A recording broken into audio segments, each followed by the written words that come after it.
ವಾರ್ತೆಗಳಿಗೆ ಸ್ವಾಗತ. ನಾನು ಸ್ಮಿತಾ. ತುಮಕೂರಲ್ಲಿ ಮಾಜಿ ಶಾಸಕ ಡಿಸಿ ಗೌರಿಶಂಕರ್ ಸುದ್ದಿಗೋಷ್ಠಿ ನಡೆಸಿದ್ದು, ಆಪ್ತ ಸ್ನೇಹಿತ ಶಾಸಕ ಸುರೇಶ್ ಗೌಡ ಹೇಳಿಕೆಗೆ ತಿಳುವಳಿಕೆ ತಿಳಿಸ್ತೀನಿ ಎನ್ನುತ್ತಲೇ ಮಾತು ಆರಂಭಿಸಿ ಸುರೇಶ್ ಗೌಡ ವಿರುದ್ಧ ಹರಿಹಾಯ್ದಿದ್ದಾರೆ. 2017ರಲ್ಲಿ ನೀವೇ ಭಾಷಣ ಮಾಡಿದ್ದೀರಾ, ರಾಜಣ್ಣ ಆಶೀರ್ವಾದ ಇಲ್ಲದೆ MLA ಆಗೋಕೆ ಆಗ್ತಾ ಇರಲಿಲ್ಲ ಅಂತ. ಕ್ಷೇತ್ರದಲ್ಲಿ ನಮ್ಮ ರಸ್ತೆಗಳು ಗುಂಡಿನೇ ಬಿದ್ದಿಲ್ಲ ಅಂತಿದ್ದೀರಿ. ಗುಂಡಿಗಳನ್ನ ನಾನು ತೋರಿಸ್ತೀನಿ ನೋಡಿ. ಯಾಕೆ ಸುರೇಶ್ ಗೌಡ ನಿನಗೆ ಬಂಡತನ? ಹಿರೇಹಳ್ಳಿಯಿಂದ ಹರಳೂರಿಗೆ ಮಾಡಿರೋ ರಸ್ತೆ ಒಂದೇ ವರ್ಷದಲ್ಲಿ ಕಿತ್ತು ಹೋಗಿದೆ. ಈಗ ಹೇಳಿ, ರಸ್ತೆಯಲ್ಲಿ ಕಮಿಷನ್ ತಗೊಂಡಿದ್ದೀರಾ ಇಲ್ವಾ ಹೇಳಿ. ಮೊನ್ನೆಯಿಂದ ಆತ್ಮೀಯ ಸ್ನೇಹಿತ ಅಂದಿದ್ದಾರೆ, ಹಾಗಾಗಿ ನಂಬರ್ ಇಟ್ಕೊಳ್ತೀನಿ. ಫಿಕ್ಸಿಂಗ್ ಅಲ್ಲಿ ನಿಸ್ಸೀಮ ಸುರೇಶ್ ಗೌಡ. ರಾಜಣ್ಣ ಆಶೀರ್ವಾದ ಇಲ್ಲ ಅಂದ್ರೆ MLA ಆಗ್ತಾ ಇರಲಿಲ್ಲಪ್ಪ. ಯಾರಪ್ಪ ಈಗ ಫಿಕ್ಸಿಂಗ್ ಅಲ್ಲಿ ನಿಸ್ಸೀಮ ನೀನು ಅಂತ ಆರೋಪಿಸಿದ್ರು. ಒಂದು ಪತ್ರಿಕಾಗೋಷ್ಠಿಯನ್ನು ಕರೆದಿದ್ದೆ. ಅದು ಸನ್ಮಾನ್ಯ ನಮ್ಮ ಶಾಸಕರಾದಂಥ ನನ್ನ ಆಪ್ತ ಸ್ನೇಹಿತರಾದ ಶಾಸಕರಾದ ಸುರೇಶ್ ಗೌಡ ಅವರ ಹೇಳಿಕೆಗಳನ್ನ ಯಾವ ರೀತಿ ನಾವು ಹೇಳಿದ್ದೀವಿ, ಅವ್ರು ಯಾವ ರೀತಿ ಅರ್ಥ ಮಾಡ್ಕೊಂಡವ್ರೆ ಅಂತ ಒಂದು ತಿಳುವಳಿಕೆ ಕೊಡಬೇಕು ಅನ್ನೋಂಥ ವಿಚಾರ ಇಟ್ಕೊಂಡು ನನ್ನ ಆತ್ಮೀಯ ಸ್ನೇಹಿತರಿಗೆ ಒಂದಷ್ಟು ಅವ್ರಿಗೆ ಈ ವಿಚಾರವಾಗಿ ಮಾಧ್ಯಮದ ಮೂಲಕ ತಿಳಿಸಬೇಕು ಅಂತೇಳಿ ನನ್ನ ಪ್ರಯತ್ನ. ಅದು ಅವ್ರು ಲವ್ ಮಾಡೋದು, ನಾನು ಲವ್ ಮಾಡ್ತೀನಿ. ಅವ್ರು ಬರೀ ಆಪ್ತ ಸ್ನೇಹಿತ ಅಂತ ಹೇಳೋರು, ಅದಕ್ಕೆ ನನಗೂ ಆಪ್ತ ಸ್ನೇಹಿತ. ನಾನು ಮನಸ್ಫೂರ್ತಿಯಾಗಿ ಹೇಳ್ತಾ ಇರೋದು. ಸೊ ಫಸ್ಟ್ ಪಾಯಿಂಟ್, ಅವರ ಪಾಯಿಂಟ್ಗಳನ್ನ ನಾನು ನೋಟ್ ಮಾಡಿದ್ದೇನೆ. ಸುಮಾರು ಒಂದು 8 ಪಾಯಿಂಟ್ಗಳ ಮೇಲೆ ನನಗೆ ಚರ್ಚೆ ಮಾಡೋರು ಮನೆ ಪ್ರೆಸ್ ಮೀಟ್ನಲ್ಲಿ ಪಾಪ ಕೂರಿಸ್ಕೊಂಡು. ಫಸ್ಟ್ ಪಾಯಿಂಟು, ರಾಜಣ್ಣ ಅವ್ರ ಬಗ್ಗೆ ಮಾತಾಡಿದ್ದಾರೆ. KN ರಾಜಣ್ಣ ಅವ್ರ ವಿರುದ್ಧ ಎಲ್ಲ ಒಂದು ಕಡೆ ಗೌರಿಶಂಕರ್ ಅವರು ಕಾಂಗ್ರೆಸ್ನಲ್ಲಿ ಎಲ್ಲ ಸರಿ ಇಲ್ಲ, ಇಲ್ಲಿ ಪರಮೇಶ್ವರ್ ಅವ್ರನ್ನೆಲ್ಲ ಒಂದು ಕಡೆ ನಾನು ಟೀಕೆ ಮಾಡಿದ್ದಕ್ಕೆ ರಾಜಣ್ಣ ಅವ್ರಿಗೆ ನೀವು ಅವ್ರು ಟೀಕೆ ಮಾಡೋಕ್ಕೆ ಧೈರ್ಯ ಇಲ್ವಾ, ಅವ್ರ ಬಗ್ಗೆ ಮಾತಾಡೋಕ್ಕಾಗಲ್ವಾ ಅನ್ನೋಂಥದ್ದ ಅಂತ ಆ ವಿಚಾರನ ಇಟ್ಕೊಂಡು ಸನ್ಮಾನ್ಯ ಆತ್ಮೀಯ ಸ್ನೇಹಿತ ಸುರೇಶ್ ಗೌಡ ಪಾಪ ಹೇಳಿರುವಂಥದ್ದವರು, ರಾಜಣ್ಣ ಅವರೆಲ್ಲ ಒಂದು ಕಡೆ ಅವ್ರ ಬಗ್ಗೆ ನಾನು ಹೇಳಿರುವಂಥದ್ದು, ರಾಜಣ್ಣ ಅವ್ರ ಬಗ್ಗೆ ನೀನು ಯಾಕೆ ಅವ್ರ ಬಗ್ಗೆ ಟೀಕೆ ಮಾಡ್ತಾ ಇಲ್ಲ ಅಂತ ನನ್ನ ಪ್ರಶ್ನೆ ಅಷ್ಟೇ. ಟೀಕೆ ಮಾಡೋಕ್ಕೆ ಸುರೇಶ್ ಗೌಡ ಅವ್ರಿಗೆ ಧೈರ್ಯ ಇಲ್ಲ. ಯಾಕೆಂದರೆ 2013ರಲ್ಲಿ MLA ಆಗಬೇಕು ಅಂದರೆ ರಾಜಣ್ಣ ಅವರ ಆಶೀರ್ವಾದ ಇಲ್ಲದೆ ಹೋಗಿದ್ರೆ ಸುರೇಶ್ ಗೌಡ ತುಮಕೂರು ಗ್ರಾಮಾಂತರದಲ್ಲಿ ನಮ್ಮ ಮೇಲೆ MLA ಆಗ್ತಿರ್ಲಿಲ್ಲ. ಅದಕ್ಕೆ ಧೈರ್ಯ. ಭಾರತೀಯ ವಲಸಿಗರ ಮೇಲೆ ಅಮೆರಿಕ ಸರ್ಕಾರ ನಡೆಸುತ್ತಿರುವ ಕ್ರೂರ ಕೃತ್ಯಗಳು ಮತ್ತು ದೌರ್ಜನ್ಯಗಳನ್ನು ತಡೆಯುವಲ್ಲಿ ಕೇಂದ್ರ ಬಿಜೆಪಿ ಸರ್ಕಾರ ವಿಫಲವಾಗಿದೆ ಅಂತ ತುಮಕೂರಿನಲ್ಲಿ ಕಾಂಗ್ರೆಸ್ ಮುಖಂಡ ಇಕ್ಬಾಲ್ ಅಹಮದ್ ಬಿಜೆಪಿ ವಿರುದ್ಧ ಕಿಡಿಕಾರಿದ್ದಾರೆ. ಇಕ್ಬಾಲ್ ಅಹಮದ್ ಮಾತನಾಡಿ, ಭಾರತೀಯ ಪ್ರಜೆಗಳನ್ನು ಅಮೆರಿಕನ್ ಸರ್ಕಾರವು ಅನಾಗರಿಕವಾಗಿ ನಡೆಸಿಕೊಂಡಿದೆ. ಆದರೆ ಭಾರತದ ಕೇಂದ್ರ ಸರ್ಕಾರ ಭಾರತೀಯರ ರಕ್ಷಣೆ ಮತ್ತು ಅವರ ಪರವಾಗಿ ನಿಲ್ಲುವಲ್ಲಿ ನಿರ್ಲಕ್ಷ್ಯ ವಹಿಸಿದೆ. ದೇಶಭ್ರಷ್ಟರಾಗಿರುವ ಭಾರತೀಯರನ್ನು ಕರೆತರಲು ಮೋದಿ ಸರ್ಕಾರ ಒಂದೇ ಒಂದು ವಿಮಾನದ ವ್ಯವಸ್ಥೆ ಮಾಡಿಲ್ಲ. ಹಾಗಾಗಿ ಭಾರತೀಯರು ಅತ್ಯಂತ ಕಠಿಣ ಪರಿಸ್ಥಿತಿಯನ್ನು ಎದುರಿಸುತ್ತಿದ್ದಾರೆ.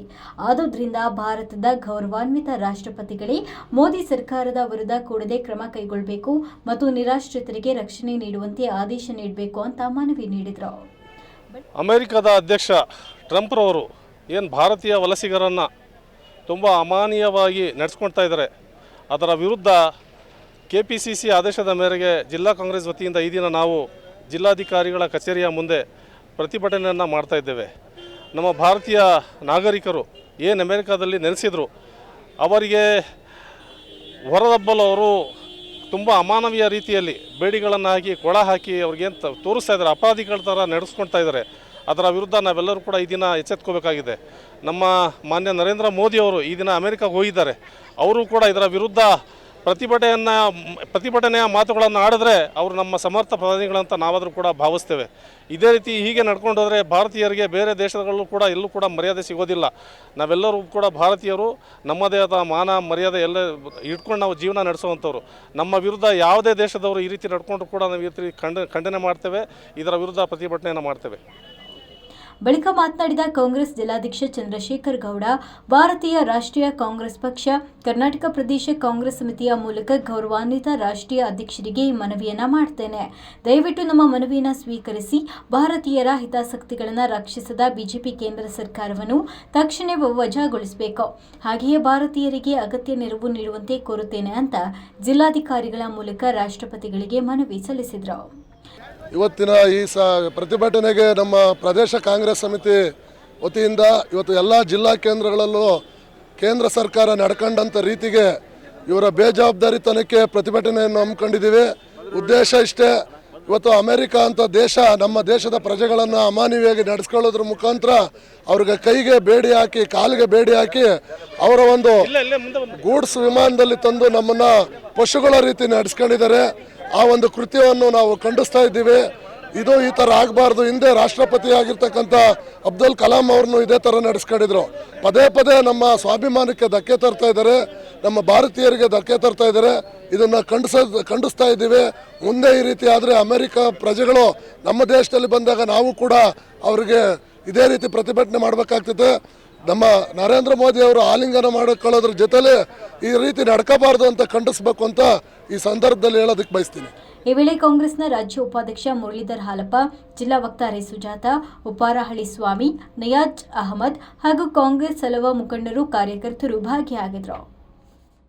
ತುಮಕೂರು ಜಿಲ್ಲೆ ತಿಪಟೂರು ನಗರದ ಕಲ್ಪತರು ಕ್ರೀಡಾಂಗಣದಲ್ಲಿ ನಡೆಸುತ್ತಿರುವ ರಾಷ್ಟ್ರೀಯ ಹೊನಲು ಬೆಳಕಿನ ಪುರುಷ ಮತ್ತು ಮಹಿಳೆಯರ ವಾಲಿಬಾಲ್ ಕ್ರೀಡಾಕೂಟಕ್ಕೆ ಕ್ರೀಡಾ ಜ್ಯೋತಿ ಬೆಳಗಿಸುವ ಮೂಲಕ ಶಾಸಕ ಕೆ ಷಡಕ್ಷರಿ ಚಾಲನೆ ನೀಡಿದರು.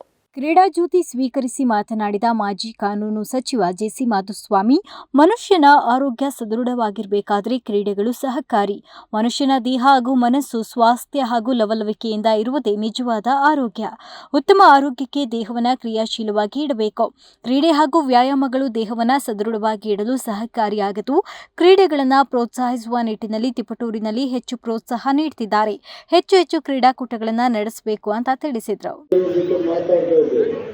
ಸಿಕ್ಕರೆ ಬೇರೆ ಎಲ್ಲೂ ಇಷ್ಟೊಂದು ಉತ್ತೇಜನ ಕೊಟ್ಟು ಕ್ರೀಡೆಗಳನ್ನ ಮಾಡಿಸುವ ಸ್ಥಿತಿ ಈ ಭಾಗದಲ್ಲಿ ಇಲ್ಲ. ಬಹುಶಃ ನಾವೆಲ್ಲ ಇದನ್ನ ಇದನ್ನ ಕೇಳಿ ತಿರುಗಿರ್ತಾರೆ, ಇಲ್ಲೆಲ್ಲ ಕಲ್ಪಿಸ್ಕೊಳ್ಳಿಕ್ಕೂ ಆಗಲ್ಲ. ಗೌರ್ಮೆಂಟ್ ಮಧ್ಯೆ ಗುಂಪಿನಲ್ಲಿ ಖೋಖೋ ಆಟನ ಬಹಳ ಚೆನ್ನಾಗಿ ಆಡಿಸ್ತಾ ಇದ್ರು.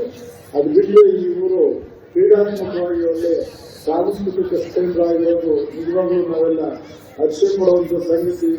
ಇಂಥ ಸ್ಥಿತಿ ಇನ್ನು ಹೆಚ್ಚು ಇದರಲ್ಲಿ ಇದರ ಆಯೋಜಕರು ಇನ್ನೂ ಒಳ್ಳೊಳ್ಳೆ ಕ್ರೀಡೆಗಳನ್ನ ಆಯೋಜನೆ ಮಾಡಿ ರಾಷ್ಟ್ರ ಮಟ್ಟದ ಅಂತಾರಾಷ್ಟ್ರೀಯ ಮಟ್ಟದ ಕ್ರೀಡೆಗಳನ್ನ ಕೂಡ ಆಡುವಂಥ ಸ್ಥಿತಿ ಕಿತ್ತೂರಲ್ಲಾಗಲಿ ನಿಮಗೆಲ್ಲ ಕಣ್ಣಿಗೆ ಒಳ್ಳೆ ಉತ್ತಮ ಸಿಗಲಿ ಅಂತ ಆಶಿಸ್ಬಿಟ್ಟು ಬಹಳ ಬಹಳ ಸಂತೋಷದಿಂದ ನಾನು ಕ್ರೀಡಾ ಜೊತೆಯಲ್ಲಿ ಸ್ವೀಕಾರ ಮಾಡಿ ಸ್ಥಾಪನೆ ಮಾಡಿದ್ದೀನಿ. ಇದು ನಿರಂತರವಾಗಿ ಉಳಿತಾ ಇರಲಿ, ಇನ್ನೂ ಹೆಚ್ಚು ಹೆಚ್ಚು ಪ್ರಜ್ವಲಿಸಲಿಕ್ಕೆ ಆರೈಸಿ ನಾನು ಮಾಡಿ ಮುಗಿಸ್ತೀನಿ. ಕ್ರೀಡಾಕೂಟ ಉದ್ಘಾಟಿಸಿದ ಶಾಸಕ ಕೆ ಷಡಕ್ಷರಿ, ಕ್ರೀಡೆಗಳು ಮನುಷ್ಯನ ಆರೋಗ್ಯಕ್ಕೆ ಸಹಕಾರಿಯಾಗಿದ್ದು, ತಿಪಟೂರು ಸ್ಪಂದನ ಕ್ರೀಡಾ ಹಾಗೂ ಸಾಂಸ್ಕೃತಿಕ ಸಂಘ ರಾಷ್ಟ್ರೀಯ ಕ್ರೀಡಾಕೂಟ ಆಯೋಜನೆ ಮಾಡಿರುವುದು ಶ್ಲಾಘನೀಯ ಅಂತ ತಿಳಿಸಿದರು. ಕಾರ್ಯಕ್ರಮದಲ್ಲಿ ನಗರಸಭಾ ಉಪಾಧ್ಯಕ್ಷೆ ಮೇಘನಾ ಭೂಷಣ್, ಖ್ಯಾತ ವೈದ್ಯರಾದ ಡಾಕ್ಟರ್ ಶ್ರೀಧರ್, ತಿಪಟೂರು ಉಪವಿಭಾಗಾಧಿಕಾರಿ ಶ್ರೀಮತಿ ಸಪ್ತಶ್ರೀ, ತಹಶೀಲ್ದಾರ್ ಪವನ್ ಕುಮಾರ್, ಪೌರಾಯುಕ್ತ ವಿಶ್ವೇಶ್ವರಯ್ಯ ಬದರಗಡೆ ಹಾಗೂ ಇತರರು ಉಪಸ್ಥಿತರಿದ್ದರು. ಮಂಜುನಾಥ್ ಹಾಲ್ಕುರಿಕೆ, ಅಮೋಕ್ ಟಿವಿ, ತಿಪಟೂರು. ಶಿರಾ ತಾಲೂಕಿನಲ್ಲಿ ನಡೆಯುತ್ತಿರುವ ಗ್ರಾಮ ಆಡಳಿತಾಧಿಕಾರಿಗಳ 2ನೇ ಹಂತದ ಅನಿರ್ದಿಷ್ಟಾವಧಿ ಮುಷ್ಕರ ನಡೆಯುವ ಸ್ಥಳಕ್ಕೆ ಭೇಟಿ ನೀಡಿದ ವಿಧಾನ ಪರಿಷತ್ ಶಾಸಕ ಚಿದಾನಂದ ಯಮಗೌಡ ಪ್ರತಿಭಟನೆಗೆ ಬೆಂಬಲ ಸೂಚಿಸಿದ್ದಾರೆ. ಗ್ರಾಮ ಆಡಳಿತಾಧಿಕಾರಿಗಳ 27 ಬೇಡಿಕೆಗಳು ಈಡೇರುವ ತನಕ 2ನೇ ಹಂತದ ಅನಿರ್ದಿಷ್ಟಾವಧಿ ಮುಷ್ಕರ ಕೈಬಿಡುವ ಪ್ರಶ್ನೆ ಇಲ್ಲ. ಸರ್ಕಾರ ನಮ್ಮ ಮೇಲೆ ಅಧಿಕಾರ ಪ್ರಯೋಗ ಮಾಡುವ ಬದಲು ನಮ್ಮ ಸಂಕಷ್ಟವನ್ನು ಆಲಿಸುವ ಕೆಲಸ ಮಾಡಬೇಕು. ಹೀಗೆಂದು ಆಗ್ರಹಿಸಿ ರಾಜ್ಯ ಸರ್ಕಾರದ ವಿರುದ್ಧ ಮುಷ್ಕರ ನಡೆಸಿದರು. ಕರ್ನಾಟಕ ರಾಜ್ಯ ಗ್ರಾಮ ಆಡಳಿತ ಅಧಿಕಾರಿಗಳ ಕೇಂದ್ರ ಸಂಘದ ಶಿರಾ ಘಟಕದಿಂದ ಕಳೆದ 4 ದಿನಗಳಿಂದ ನಡೆಯುತ್ತಿರುವ ಅನಿರ್ದಿಷ್ಟಾವಧಿ ಮುಷ್ಕರದಲ್ಲಿ ಕಂದಾಯ ಇಲಾಖೆಯ ಅಧಿಕಾರಿ ವರ್ಗ ಸರ್ಕಾರದ ವಿರುದ್ಧ ಶಿರಾ ಮಿನಿ ವಿಧಾನಸೌಧ ಕಚೇರಿಯ ಆವರಣದಲ್ಲಿ ಮೌನ ಪ್ರತಿಭಟನೆ ನಡೆಸ್ತಾ ಇದ್ದು, ಮಾಹಿತಿ ತಿಳಿದು ಬಳಿಕ ಪ್ರತಿಭಟನಾ ಸ್ಥಳಕ್ಕೆ ಆಗಮಿಸಿ ಮುಷ್ಕರ ನಿರತರನ್ನ ಭೇಟಿ ಮಾಡಿ ಬೆಂಬಲ ನೀಡಿ ಮಾತನಾಡಿದ ವಿಧಾನ ಪರಿಷತ್ ಶಾಸಕ ಚಿದಾನಂದ ಯಮಗೌಡ, ಗ್ರಾಮ ಆಡಳಿತ ಅಧಿಕಾರಿಗಳ ಜೀವನ ನರಕಕ್ಕಿಂತ ಕಡೆಯಾಗಿದೆ. ಕಚೇರಿಯ ಜೊತೆ ಕನಿಷ್ಠ ಮೂಲ ಸೌಲಭ್ಯವೂ ಸಹ ಇಲ್ಲದಾಗಿದ್ದು, ಗ್ರಾಮ ಆಡಳಿತ ಅಧಿಕಾರಿಗಳು ಗ್ರಾಮಗಳಲ್ಲಿನ ಕಟ್ಟೆಗಳು ಹಾಗೂ ಸಾರ್ವಜನಿಕರ ಸ್ಥಳಗಳಲ್ಲಿ ಕುಳಿತುಕೊಂಡು ಕೆಲಸ ಮಾಡುವ ಪರಿಸ್ಥಿತಿ ಬಂದಾಗಿದೆ. ಗ್ರಾಮ ಆಡಳಿತ ಅಧಿಕಾರಿಗಳಿಗೆ ಗ್ರಾಮ ಪಂಚಾಯಿತಿ ಮಟ್ಟದಲ್ಲಿ ಕಚೇರಿ ವ್ಯವಸ್ಥೆ ಅತ್ಯವಶ್ಯಕತೆ ಇದ್ದು, ಎಲ್ಲ ಬೇಡಿಕೆಗಳನ್ನು ಕೇಂದ್ರ ಮತ್ತು ರಾಜ್ಯ ಸರ್ಕಾರ ಶೀಘ್ರವೇ ಬಗೆಹರಿಸಬೇಕು ಅಂತ ತಿಳಿಸಿದರು. ನಮ್ಮ ಕರ್ನಾಟಕ ರಾಜ್ಯ ಗ್ರಾಮ ಆಡಳಿತ ಅಧಿಕಾರಿಗಳ ಕೇಂದ್ರ ಸಂಘ ಇದರ ವತಿಯಿಂದ ಕಳೆದ ಸುಮಾರು ಒಂದು 10 ದಿವಸ ಆಯ್ತಾ, ಒಂದು ವಾರದಿಂದ ನಮ್ಮ ಗ್ರಾಸ್ ರೂಟ್ ಲೆವೆಲಲ್ಲಿ ಕೆಲಸ ಮಾಡುವಂಥ ವಿಲೇಜ್ ಅಕೌಂಟೆಂಟ್ಸ್ ಏನಿದ್ದಾರೆ, ಗ್ರಾಮ ಲೆಕ್ಕಿಗರು, ವಿಲೇಜ್ ಅಸಿಸ್ಟೆಂಟ್ಸ್ ಅಲ್ಲ ನೀವೀಗ, ವಿಲೇಜ್ ಅಡ್ಮಿನಿಸ್ಟ್ರೇಟಿವ್ ಆಫೀಸರ್ಸ್, VAO ಅಂತನಾ, ಗ್ರಾಮಾಡಳಿತಾಧಿಕಾರಿಗಳು ಮುಷ್ಕರಕ್ಕೆ ಕೂತಿದ್ದಾರೆ. ಅವರ ನ್ಯಾಯಯುತ ಬೇಡಿಕೆಗಳೇನಿದೆ, ಇವತ್ತು ಎಲ್ಲ ಒಂದು ಕಡೆ ಯಾವುದೇ ಜಮೀನಿಗೆ ಸಂಬಂಧಪಟ್ಟಂತೆ ಅಥವಾ ಇನ್ಯಾವುದೇ ವಿವಾದಗಳಿಗೆ ಸಂಬಂಧಪಟ್ಟಂತೆ ರೈತರಿಗೆ ಬೇಕಾದಂಥ ಯಾವುದೇ ರೀತಿಯ ಖಾತೆ ಇನ್ನೊಂದು ಮತ್ತೊಂದು ಮಾಡಬೇಕಂದ್ರೂ ಕೂಡ ಮೂಲ ಇವರ ಒಂದು ರಿಪೋರ್ಟು ಭಾಳ ಮುಖ್ಯ ಆಗುತ್ತೆ. ಅದು ತಹಶೀಲ್ದಾರ್ ಕ್ರಮ ಕೈಗೊಳ್ಳಬೇಕಾದ್ರೂ ಕೂಡ ಆ VAOಗಳು ಏನು ರಿಪೋರ್ಟ್ ಕೊಡ್ತಾರೆ ಅದರ ಆಧಾರದ ಮೇಲೆ ಇಲ್ಲಿ ಮುಂದೆ ಕ್ರಮ ಕೈಗೊಳ್ಳುವಂಥದ್ದಾಗುತ್ತೆ. ಅವರೆಲ್ಲ ಒಂದು ಕಡೆ ಅವರೆಲ್ಲ PUC ವಿದ್ಯಾಭ್ಯಾಸ ಮಾಡಿ ಅವರ ಮೆರಿಟ್ ಮಾನದಂಡ ಅರ್ಹತೆ ಅವರಿಗೆ ಅವರ ಮೆರಿಟ್ ಆಧಾರದ ಮೇಲೆ ಆಯ್ಕೆಯಾಗಿ ಕೆಲಸ ಮಾಡ್ತಿದ್ದಾರೆ. ಆದರೆ ಅವರ ಬೇಡಿಕೆ ಏನಿದೆ ಅಂತ ಹೇಳಿದ್ರೆ ಅವರು ಸುಮಾರು ಈ ಸಂದರ್ಭದಲ್ಲಿ ಮುಖಂಡರಾದ ಮದಲೂರು ಮೂರ್ತಿ, ಈರಣ್ಣ, ನಾಗರಾಜ್ ಗೌಡ, ಸಂತೆಪೇಟೆ ನಟರಾಜ್, ಅನಿರ್ದಿಷ್ಟಾವಧಿ ಮುಷ್ಕರ ನಿರತ ಗ್ರಾಮ ಆಡಳಿತ ಅಧಿಕಾರಿಗಳ ಸಂಘ ಶಿರಾ ತಾಲೂಕು ಘಟಕದ ಅಧ್ಯಕ್ಷರಾದ ಕಾಂತರಾಜು, ಜಿಲ್ಲಾ ಸಂಘದ ಪ್ರತಿನಿಧಿ ರಾಜೇಂದ್ರ KS, ರಾಜ್ಯ ಸಂಘದ ಪ್ರತಿನಿಧಿ ಶಿವಕುಮಾರ್ ಹಾಗೂ ಇತರರು ಹಾಜರಿದ್ದರು. ರಾಜು, ಅಮೋಕ್ ಟಿವಿ, ಶಿರಾ. ಬೇಸಿಗೆ ವೇಳೆಯಾಗಲಿ ಮಳೆಯಲ್ಲಾಗಲಿ ಅಗ್ನಿ ಅವಘಡಗಳು ಸಂಭವಿಸಿದರೆ ಭಯ ಬೀಳದೆ ಒದ್ದೆಯಾಗಿರುವ ಗೋಣಿ ಚೀಲವನ್ನ ಹಾಕಿದರೆ ಬೆಂಕಿ ಆರಲಿದೆ ಅಂತ ಮಾನ್ವಿ ಅಗ್ನಿಶಾಮಕ ಠಾಣೆಯ ಅಧಿಕಾರಿ ಹಾಜಿಮಯ್ಯ ತಿಳಿಸಿದ್ದಾರೆ. ರಾಯಚೂರು ಜಿಲ್ಲೆಯ ಮಾನ್ವಿ ಪಟ್ಟಣದ ಅಲ್ಪಸಂಖ್ಯಾತ ಶಾಲೆ ಅಲ್-ಹೀರಾ ಇಂಗ್ಲಿಷ್ ಮೀಡಿಯಂ ಶಾಲೆಯಲ್ಲಿ ನಡೆದ ಅಗ್ನಿ ಅವಘಡ ಕುರಿತ ಜಾಗೃತಿ ಅಭಿಯಾನವನ್ನು ಉದ್ಘಾಟಿಸಿ ಮಾತನಾಡಿ, ಗ್ಯಾಸ್ ಸಿಲಿಂಡರ್ ಆಗಲಿ ಅಥವಾ ಬೆಂಕಿಯಾಗಲಿ ಮನೆಯಲ್ಲಿ ಸಂಭವಿಸಿದರೆ ಬೆಂಕಿ ಹಾರಿಸಲು ನೀರನ್ನು ಸುರಿಯಬೇಡಿ. ಹೊರಗಿನ ಗಾಳಿ ತಾಗದ ರೀತಿಯಲ್ಲಿ ಬೆಂಕಿ ಎಲ್ಲಿ ಹತ್ತಿರುತ್ತೆ ಅಲ್ಲಿ ಮಾತ್ರ ಹಾಕಿದಾಗ ನಂದಲು ಸಾಧ್ಯ ಅಂತ ತಿಳಿಸಿದರು. ಶಫೀಕ್ ಹುಸೇನ್, ಅಮೋಕ್ ಟಿವಿ, ಮಾನ್ವಿ. ಈ ದಿನ ಮಾನ್ವಿ ಅಗ್ನಿಶಾಮಕ ದಳದ ಸಿಬ್ಬಂದಿಗಳ ವತಿಯಿಂದ ನಮ್ಮ ಅಲ್-ಹೀರಾ ಶಾಲೆ ಮಾನ್ವಿ ಮಕ್ಕಳಿಗೆ ಅಗ್ನಿಯನ್ನು ನಂದಿಸುವಂತಹ ಒಂದು ಜಾಗೃತಿ ಮೂಡಿಸಲಿಕ್ಕೆ ಇಡೀ ಸಿಬ್ಬಂದಿ ವರ್ಗ ವಾಹನದ ಜೊತೆಗೆ ಆಗಮಿಸಿದ್ದರು. ನಮ್ಮ ಅಲ್-ಹೀರಾ ಶಾಲೆಯಲ್ಲಿ ಎಲ್ಲ ಮಕ್ಕಳಿಗೆ ಆ ಅಗ್ನಿ ಬಗ್ಗೆ ಮತ್ತು ಅಗ್ನಿ ನಂದಕ ಬಗ್ಗೆ, ಅದೇ ರೀತಿಯಾಗಿ ಅಗ್ನಿಯನ್ನು ಹೇಗೆ ನಾವು ಕಂಟ್ರೋಲ್ ಮಾಡಬೇಕು ಅನ್ನುವಂಥದ್ದು ಪರಿಪರಿಯಾಗಿ ಬಹಳ ವಿಸ್ತಾರವಾಗಿ ಈ ಅಗ್ನಿಶಾಮಕ ದಳದ ಮುಖ್ಯಸ್ಥರಾದ ಜನಾಬ್ ಹಾಜಿಮಿಯಾ ಸಾಬ್ ಮತ್ತು ಅವರ ಸಿಬ್ಬಂದಿಗಳೆಲ್ಲ ಬಹಳ ಅತ್ಯುತ್ತಮವಾಗಿ ಮಕ್ಕಳಿಗೆ ಹೇಳಿಕೊಟ್ಟಿದ್ದಾರೆ.